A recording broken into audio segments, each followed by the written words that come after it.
izao tsy maty manoty eo amin'ny fifidianana miseho zao a dia anisan'ny sakana manimba ny fahamarinana eo amin'ny fifidianana ary indrindra amin'ny demokrasia.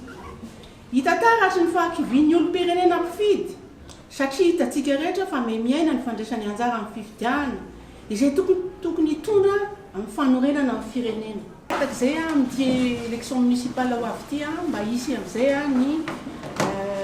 ny tsy fitanilana impartialité zany ny tedavina amin'ny androm-panjakana reo hoe amin'ny asa ataony na amin'ny androm-panjakana indrindrindra rehefa mikasika fifidianana mazao azy.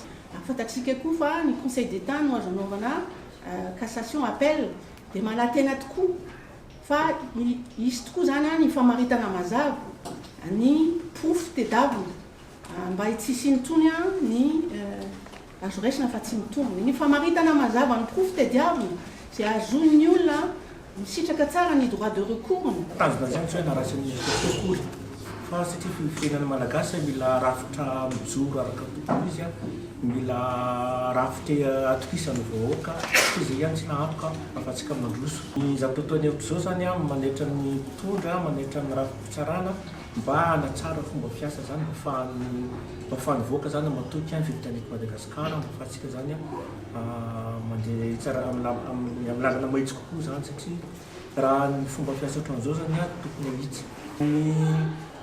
Tahan'ny mpandeha anjara tamin'ny présidentielle sy tamin'ny législatif midina be mihitsy midika zavatra be dehibe izy anisan'izay ny tsy fatokisana zany ny raha-pifidianana misy Madagasikara sy ny fitsarana misy Madagasikara zany.